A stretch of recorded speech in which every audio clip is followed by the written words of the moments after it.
زندگی 70 یا 80 سال کی زندگی ہے، ہم اگر وہ تو بنی اسرائیل کے لوگ تو ہم سے آگے نکل جائیں گے، کیونکہ انہوں نے تو 70 یا 80 سال خالی ایک بیٹھک میں اتنی عبادت کی ہے، ہماری زندگی ہی 70 یا 80 سال کی ہے۔ تو اس وقت اللہ تعالیٰ نے رمضان المبارک کا مہینہ اس کے اندر ایک رات کہتے ہیں جس کو لیلۃ القدر کہا جاتا ہے، اس لیلۃ القدر کو نازل کیا۔ حالانکہ قرآن میں مستقل اس سورت اس نام سے ایک سورت موجود ہے جس کو سورۃ اللیل لیلۃ القدر کہا جاتا ہے، یعنی قدر کی رات۔ اس لیلۃ القدر کی اس کے اندر ابھی میں تفصیل نہیں بیان کروں گا، انشاءاللہ اگلے جمعہ بیان کروں گا۔ میں مقصد کی طرف جانا چاہتا ہوں کہ لیلۃ القدر میں جو کوئی بھی بندہ اس کے اندر عبادت کرے گا، گویا کہ اس نے 80 سال عبادت کرنے اتنا ثواب پائے گا۔ صرف ایک رات کا عبادت کرنا، اور بھی بہت ساری فضائل ہیں، انشاءاللہ اگلے جمعہ بیان کروں گا۔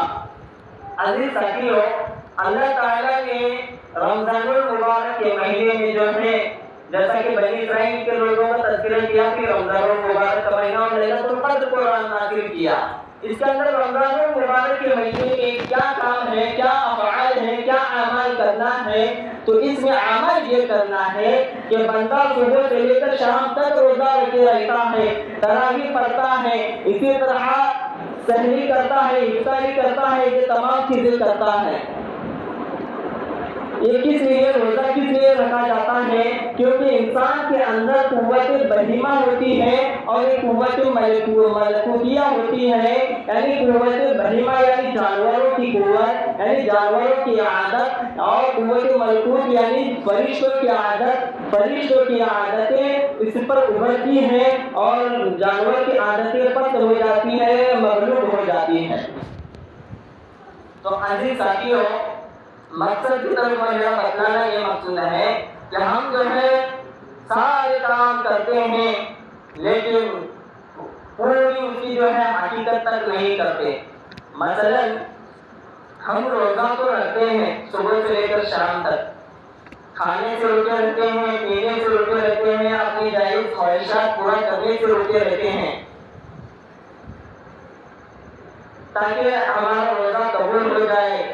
لیکن روزے کی حقیقت کیا ہے؟ اللہ تعالیٰ قرآن میں کیا فرما رہے ہیں؟ روزہ کس کو کہتے ہیں؟ تو اللہ تعالیٰ قرآن میں فرما رہے ہیں، یا ایھا الذین آمنوا کتب علیکم الصیام کما کتب علی الذین من قبلکم لعلکم تتقون۔ اے ایمان والو، تم پر روزے فرض کیے ہیں تاکہ تم، جیسا کہ پچھلی امتوں پر کیا گیا تھا، تاکہ تم متقی بن جاؤ، تاکہ تم تقویٰ حاصل کر لو۔ اب روزے کا مقصد کیا ہے؟ بندہ صبح سے لے کر شام تک روزہ رکھ رہا ہے، لیکن اس سے فائدہ کیا حاصل ہو رہا ہے؟ اللہ تعالیٰ اس سے فائدہ بندوں کو یہ دے رہے ہیں کہ انسان جو ہے متقی بن جائے، تقویٰ والا بن جائے۔ ابھی چند دیر کے بعد میں تقوی کی تعریف کروں گا، تقویٰ کسے کہتے ہیں۔ عزیز ساتھیو، پہلے سامنے رکھیے، ایک ہوتا ہے ظاہری ڈھانچہ، ظاہری صورت، ایک ہوتی ہے شکل، ظاہری شکل، اور ایک ہوتی ہے باطن، اندر چھپا ہوا۔ اس روزے کے ذریعے اندر جو چھپا ہوا ہے اس کی تربیت جو ہے مراد ہے۔ اب یہ ظاہر کے بغیر جو ہو سکتا تھا، بھائی ظاہر کو روزہ رکھنے کی کیا ضرورت ہے، باطن جو ہے دائیں مستقل بنا دیتی کچھ نہیں، بلکہ یہ ظاہر کے ذریعے باطن کی تربیت ہوتی ہے۔ سمجھ میں آ رہا ہے نا؟ ظاہر ہوتا ہے ایک ظاہر، مثال کے طور پر ظاہر ایک جسم ہے، نماز۔ آپ دیکھیں نماز کے اندر بندہ جو ہے کھڑے ہوتا ہے، اس کے اندر اللہ اکبر کا ہاتھ باندھتا ہے، پھر اللہ کی کوئی تکبیر جو حمد و ثنا بیان کرتا ہے، ثنا پڑھتا ہے، حمد و ثنا کے بعد سورہ فاتحہ کی تلاوت کرتا ہے اور ایک سورت کی تلاوت کرتا ہے، رکوع کرتا ہے، پھر کھڑے ہو جاتا ہے، پھر سجدے میں جاتا ہے، پھر بیٹھتا ہے، پھر سجدے میں جاتا ہے، اس طرح سے نماز مکمل کرتا ہے۔ یہ ہے ظاہری صورت۔ نماز جو ہم پڑھ رہے ہیں یہ ظاہری ہے، اس سے مراد کیا ہے؟ اب ہم جو ہے نماز تو پڑھنے بولے ہیں اللہ تعالیٰ کہ نماز قائم کرو، آپ پڑھنا ایسا ہی ہے، اس کا مقصد کیا ہے، اس کا ظاہر، اس کا حاصل کیا ہے؟ ہر ایک نیکی، ہر ایک طاعت، ہر ایک عبادت اپنے کچھ مقاصد رکھتی ہے، اپنے کچھ مقاصد رکھتی ہے، چاہے ہر نیکی ہو، طاعت ہو، ہر عبادت ہو۔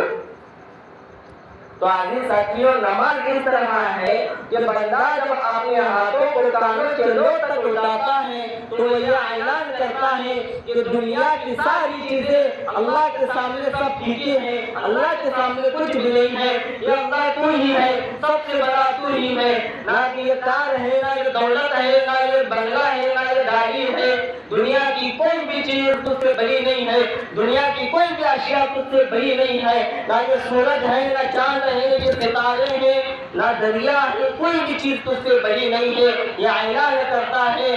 اور اسی طرح بندہ یہ اعلان کرتا ہے کہ میں جو ہے ساری چیزوں سے عاجز آ گیا ہوں، میں ذلت ہوں، میں کفر ہوں، میں تیرے سامنے جھکنے والا ہوں، میں بہت ہی ذلیل ہوں، میں تیرے سامنے جھکے بغیر مجھے کوئی چارہ کار نہیں ہے، مجھے کوئی راستہ نہیں ہے، یہ اعلان کر کر جو ہے وہ اللہ اکبر کر کے جو ہے ہاتھوں کو باندھتا ہے، یہ باطن مقصود ہے۔ ظاہر سے آج کیا ہمارے آتے ہیں بار بار اللہ اکبر سے لگات مان کے اسی طرح ظاہری شکل کو اپنا کرتے جاتے ہیں۔ ظاہری اور باطن کے لیے ایک مثال دیتا ہوں، سمجھنے کے بہت ہی بہترین۔ ایک انسان ہے، انسان کے اندر ایک ظاہری جسم ہے، اس کے اندر ایک کیا ہے؟ جان ہے۔ اب اس کی ویلیو کس کی ہے؟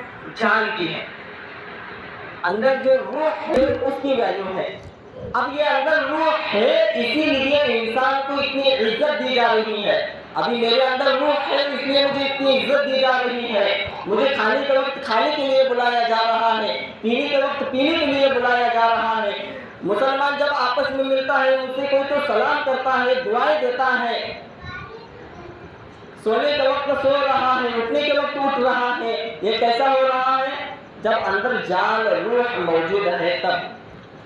اب اگر روح نکل جائے، اگر کوئی شخص بولے مردے کو کہ چل بھائی کھانے کا ٹائم ہو گیا ہے، چلو کھانے کے لیے، چل بھائی پینے کا ٹائم ہو گیا ہے پینے کے لیے، تو یہ کتنا بڑا بیوقوف ہوگا۔ تو میرا بتلانا یہ مقصود ہے کہ ظاہری شکل کو اپنا کر کچھ نہیں ہونے والا، بلکہ جب تک کہ اس کے اندر روح نہ ہو۔ اگر روزے کی روح بھی ہونا چاہیے تبھی ہمیں مقصد ملے گا، اور نماز کی بھی روح ہوگی تبھی ہمیں مقصد حاصل ہوگا۔ عزیز ساتھیوں، جیسا کہ مثال سمجھ میں آئی نا، جب تک ہماری روح ہوگی ہر عبادت میں تبھی وہ کامیابی ہوگی۔ تو ہر نیکی، ہر عبادت، ہر طاعت اپنے مقاصد رکھتی ہے۔ تو یہ ظاہر کے ذریعے اللہ تعالیٰ باطن کی جو ہے تربیت کرا رہے ہیں۔ اب آئیے تقوی کی طرف، کہ اللہ تعالیٰ فرما رہے ہیں روزے کے ذریعے کیا؟ لعلکم تتقون، تاکہ تم تقوی حاصل کرو۔ اب تقوی کا معنی کیا ہے؟ متقی کا معنی کیا ہے؟ صاف انداز میں سمجھیے، اسے زیادہ تفصیل میں مت جائیے تاکہ تم بچو۔ تقوی کا معنی ہے بچنا، پرہیزگاری کرنا، اجتناب کرنا۔ اب یہ اس کو شرعی معنی میں لیں گے، اس کو لغتاً معنی میں لیا جائے تو بچنا۔ اب شرعی معنی میں شریعت کے اعتبار سے تقوی کا معنی کیا ہوگا؟ جہنم سے بچنا، جہنم کے جتنے بھی اسباب ہیں اس سے بچنا، اللہ کے غضب سے بچنا، اللہ کے رسول کے غضب اور لعنت سے بچنا، اور اسی طرح جنت میں جانے والے اعمال کرنا۔ یہی ہے ساری دنیا، سارے دین کا نچوڑ یہی ہے کہ امر بالمعروف اور نہی منکر۔ اسی طرح جہنم سے بچنا، نہیں عن المنکر، اور جنت کے افعال کرنا، جنت میں جانے والے کام کرنا، یہ امر بالمعروف، یہ سارے دین کا خلاصہ ہے۔ یہ تقوی کا معنی ہے۔ اب عزیز ساتھیوں، یہ دیکھیے ہمارا حال کیا ہے۔ اب جو ہے روزے کا مقصد یہ ہے، روزہ اب تقوی کیا ہے؟ تقوی کے اندر جو ہے کس سے بچنا ہے یہ ساری وضاحت کر دیتا ہوں، ہمیں ابھی یہ پتہ نہیں ہے۔ تقوی کا معنی جہنم سے وغیرہ سب بچنا۔ اب جہنم سے بچنا کیا ہے؟ جھوٹ بولنا، غیبت کرنا، یہ کرنا، یہ تمام گناہ جو جہنم تک لے جانے والی ہے۔ اسی وجہ سے حدیث میں آتا ہے کہ تم نیکی کرو، اس لیے کہ نیکی جو ہے ہدایت کی طرف لے جاتی ہے، اور ہدایت جو ہے جنت کی طرف لے جاتی ہے۔ اور ہدایت کیا ہے؟ جنت کی طرف لے جاتی ہے۔ اور اسی طرح تم گناہوں سے بچو، اس لیے کہ گناہ جو ہے گمراہی کی طرف لے جاتی ہے، اور گمراہی جو ہے جہنم تک لے جاتی ہے، اس لیے گناہوں سے بچنا۔ اب گناہوں سے بہت سارے گناہ کی بہت ساری قسمیں ہیں۔ گناہ لازم، گناہ ظاہر، گناہ باطن۔ اب گناہ ظاہر کیا ہے؟ جو ظاہری اعتبار سے ہم گناہ کرتے ہیں، آپ ظاہری اعتبار سے کیا گناہ کرتے ہیں؟ آنکھوں سے دیکھتے ہوئے، آنکھوں سے دیکھنا، کانوں سے بری کوئی چیز سننا، زبان سے کسی کو گالی دینا، اسی طرح ہاتھ سے گناہ کرنا، پیر سے گناہ کرنا، یہ تمام ظاہری گناہ ہے۔ آنکھوں سے کسی غیر محرم کو دیکھ لیا، یا فحش ویڈیو دیکھ لیا، یا سیکسی ویڈیو وغیرہ دیکھ لیا۔ اسی طرح کانوں سے کوئی غلط چیز سن لی، یا گانے وغیرہ سن لی، یا کسی کی غیبت سن لی۔ اسی طرح زبان سے کسی کو گالی دیا، یا جھوٹ بولا، یا غیبت کی۔ اسی طرح ہاتھوں سے کوئی چیز غلط چیز پکڑا، مثلا شراب پکڑی، یا موبائل وغیرہ دیکھ کر غلط چیزوں کو دیکھنے لگا، غلط چیز کو پکڑ کر، یا کسی نامحرم چیز کو پکڑ لیا۔ اب پیروں سے کسی غلط چیز کی طرف دوڑ کر جانا، مثلا بازاروں میں جانا، اسی طرح جو ہے شراب کے اڈوں پر جانا، زنا خانوں پر جانا، یہ تمام چیزیں اس کو کیا کہتے ہیں؟ گناہ ظاہری۔ اب گناہ باطن کیا ہے؟ گناہ باطن کسے کہتے ہیں؟ جو اندر ہوتا ہے انسان کے اندر، مثلا کینہ ہونا، غیبت رکھنا، عصبیت رکھنا، کسی سے دشمنی رکھنا، یہ اندر کے اندر جو انسان کو ہوتی ہیں، اس کو گناہ باطن کہتے ہیں۔ اب گناہ لازم، گناہ لازم کسے کہتے ہیں؟ جس کا ذات سے، جس کا خود ذات سے تعلق ہو۔ مثلا ابھی میں گناہ کر رہا ہوں تو یہ میرے ذات ہی کے ساتھ خاص ہے۔ مثلا کوئی چیز اگر میں موبائل میں وغیرہ گندی ویڈیوز وغیرہ دیکھ لیا تو یہ انسان ہی کے ساتھ خاص ہوگا، اس کے ساتھ دوسرا اس کے ساتھ کوئی شریک نہیں ہوگا۔ اب شراب پی لی تو یہ انسان ہی کے ساتھ خاص ہوگا، کسی دوسرے کا شریک نہیں ہوگا۔ اور گناہ متعدی کسے کہتے ہیں؟ مثلا کوئی شخص آ رہا ہے، اس کو گالی دینا، اب اس کو گالی دیا ہے تو وہ بھی اس میں شامل ہے، تو دوسرے کے ساتھ اس کا تعلق ہونا گناہ کے ساتھ، یہ گناہ متعدی ہے۔ تو ان تمام چیزوں سے بچنا یہ تقوی کا معنی ہے۔ اب ہمارا حال کیا ہوا ہے؟ روزہ کس لیے رکھا جاتا ہے؟ آپ ذرا غور کیجیے، انسان جو ہے صبح صادق سے لے کر اٹھتا ہے، سحری کرتا ہے، صبح صادق سے لے کر غروب آفتاب تک بھوکا پیاسا رہتا ہے، اپنی جائز خواہشات کو پورا کرنے سے رکے رہتا ہے۔ حالانکہ اس کے اندر ذرا غور کیا جائے تو آپ کو پتہ چلے گا کہ اس کے لیے کھانا رمضان کے علاوہ بھی حلال تھا، پینا اس کے لیے رمضان کے علاوہ بھی حلال تھا، اس کے لیے بریانی بھی کھانا حلال تھا، قورمہ پوری بھی کھانا حلال تھا، خیمہ بھی کھانا حلال تھا، شربت بھی پینا حلال تھا، اور اسی طرح فروٹ، اسی طرح ہر چیز، فروٹ پھل وغیرہ سب کھانا پینا، مختلف قسم کے جوس وغیرہ پینا حلال تھا۔ اس کے لیے اپنی بیوی سے جائز خواہشات کو پورا کرنا حلال تھا یہ رمضان کے علاوہ میں۔ اب رمضان جیسے داخل ہوگا یہ حرام چیزوں کو کیا حلال چیزوں کو حرام کرا دیا ہے اللہ تعالیٰ نے۔ کھانا حلال تھا حرام، پینا حلال تھا حرام، روزہ اسی طرح جائز خواہشات پورا کرنا حرام، یہ حلال تھا، حالانکہ یہ حلال تھے رمضان کے علاوہ کے مہینے میں۔ اب یہ جھوٹ بولنا، غیبت کرنا، یہ تمام جتنی بھی چیزیں ہیں یہ تو پہلے سے حرام تھی، یہ حلال ہی نہیں ہوئی، یہ پہلے سے حلال تھی، حرام ہی تھی، حلال نہیں ہوئی، بلکہ اس کے اندر حرام کو پہلے سے ہی بچنا چاہیے، رمضان میں نہیں بلکہ رمضان کے علاوہ میں بھی جھوٹ بولنے سے بچنا چاہیے، غیبت کرنے سے بچنا چاہیے، گالی دینے سے بچنا چاہیے، اسی طرح کے مختلف قسم کے گناہوں سے بچنا چاہیے، یہ پہلے سے ہی حرام ہے۔ اب دیکھیے ان حلال چیزوں کو چھوڑنے کی وجہ کیا ہے؟ اس لیے کہ انسان جب حلال چیزوں کو چھوڑتا ہے، مثلا کھانا پینا وغیرہ یہ تمام چیزیں اس کے لیے حلال تھی، جب یہ حلال چیزوں کو چھوڑتا ہے تو اللہ تو اس کے انسان کے اندر ایک ایسی قوت پیدا ہوتی ہے کہ وہ حرام چیزوں کو بھی چھوڑ دیتا ہے۔ حلال چیزوں کو چھوڑ کر اللہ تعالیٰ کیا کرا رہے ہیں؟ انسان کے اندر ایک ایسی قوت پیدا کرتے ہیں حلال چیزوں کو چھوڑ کر کہ حرام چیزیں بھی وہ خود بخود چھوڑنے کے لیے اسی طاقت اس کے اندر پیدا ہوتی ہے۔ ابھی ہم اپنا حال دیکھیے کہ حلال چیزوں کو چھوڑ دیتے ہیں اور حرام چیزوں کو اپناتے ہیں۔ روزہ بھی رکھنا ہے، حلال چیزوں کو تو چھوڑ دیا، لیکن جھوٹ بولنا نہیں چھوڑ رہا، غیبت کرنا نہیں چھوڑ رہا، گانے سننا نہیں چھوڑ رہا، اور اسی طرح مختلف قسم کے گناہ کرنا نہیں چھوڑ رہا ہے۔ حالانکہ حلال چیزوں کو چھوڑ کر ان چیزوں کو چھوڑنے کی پریکٹس دی جا رہی ہے، ٹریننگ دی جا رہی ہے۔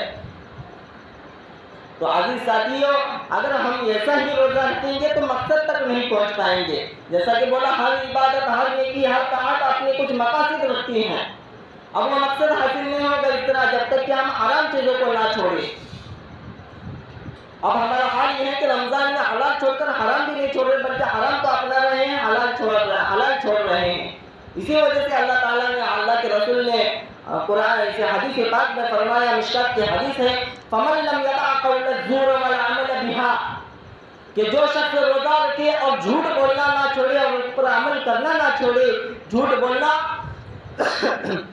کہ مثلا وہ شخص جو ہے ایسا ہے ویسا ہے ایسا ہے اور اس پر عمل کرنا، اسی طرح وہ بولتے ہوئے سب تمام لوگوں کو بولتا پھرے، فَلَيْسَ لِلَّهِ حَاجَةٌ، تو اس کے وہ تو اللہ تعالیٰ فرماتے ہیں کہ اس کی میرے لیے اس کی کوئی حاجت نہیں ہے، میری اس کی کوئی ضرورت نہیں ہے، چاہے وہ کھانا پینا چھوڑ دے، اس کو بھوکا رہنے کے علاوہ کچھ بھی حاصل نہ ہوگا۔ اب انسان جو ہے صبح سے لے کر شام تک بھوکا رہتا ہے، اس کو بھوکا رہنے کے علاوہ کچھ بھی حاصل نہیں ہوگا، کچھ بھی حاصل نہیں ہوگا۔ اب انسان کیا ہے، گناہ بھی کر رہا ہے، تو اللہ تعالیٰ اتنا جو ہے ہم صبح سے محنت کر کر صبح اتنی ٹھنڈ میں اٹھتے ہیں، اتنی ٹھنڈ میں اٹھ کر جو ہے اللہ کی رضا کے لیے روزہ رکھتے ہیں سحری کر کر، اور اسی طرح بھوکے پیاسے رہ کر آخر میں انسان اتنا تھک جاتا ہے، اس کے اندر جو ہے ظاہری اعتبار سے جیسا کہ بولا ظاہر مقصود نہیں ہے بلکہ باطن مقصود ہے۔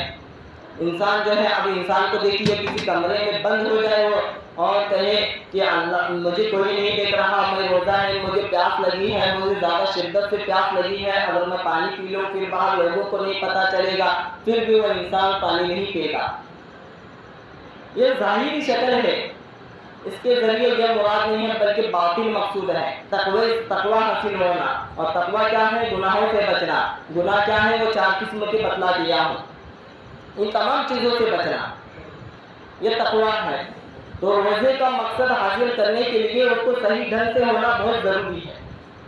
عبادت جیسا کہ نماز میں جیسا بتلایا، آج ہمارا حال یہی ہے کہ آ رہے ہیں صرف نماز باندھ کر جو ہے رکعت باندھ کر نماز پڑھ کر اسی طرح چلے جا رہے ہیں۔ اس کا مقصد کیا ہے، اس کا حاصل ہونے والا مقاصد کیا ہے، اس سے کیا نماز سے ہمیں کیا کچھ ملتا ہے، اس کا ذرا بھی ہمیں غور و فکر نہیں ہے، کچھ بھی نہیں ہے، بلکہ آ کر جو ہے ظاہری ایک رسم ادا کر کر چلے ہیں۔ اسی طرح رمضان بھی ایک رسم کے طور پر باقی رہ گئی ہے۔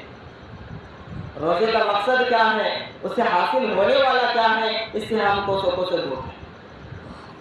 تو عزیز ساتھیو، رمضان المبارک کا مہینہ بہت ہی احترام والا مہینہ ہے، اس کے اندر اللہ کی رحمتیں بے شمار برستی ہیں۔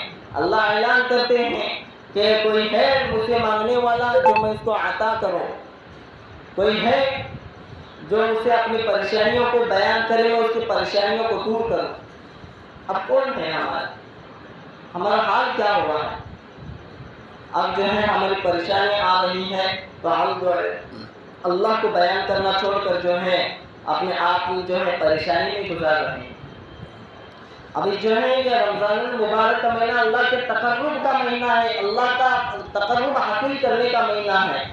تقویٰ کا معنی اللہ کا قریب ہونا، متقی بننا۔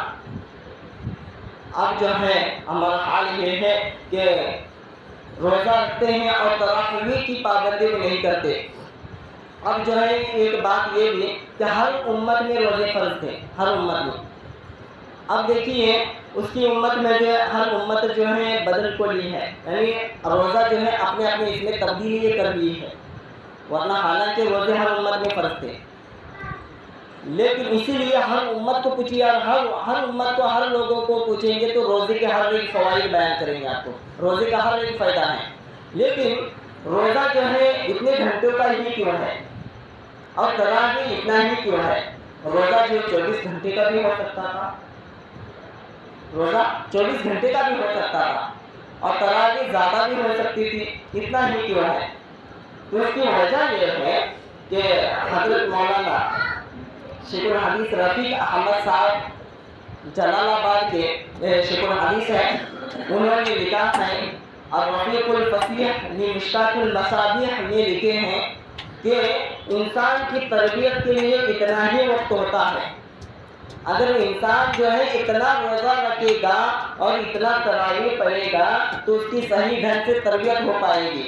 مثال کے طور پر انسان جو ہے اب ایک کام کر رہا ہے، صبح سے لے کر شام تک سینٹرنگ یا باؤنڈری وغیرہ کر رہا ہے، اگر آپ اس کو ایک لگاتار 24 گھنٹے کام کو لگا دیں گے تو کام کرے گا وہ تھکان بلکہ الٹا اثر ہوگا، اس کا اثر الٹا ہوگا۔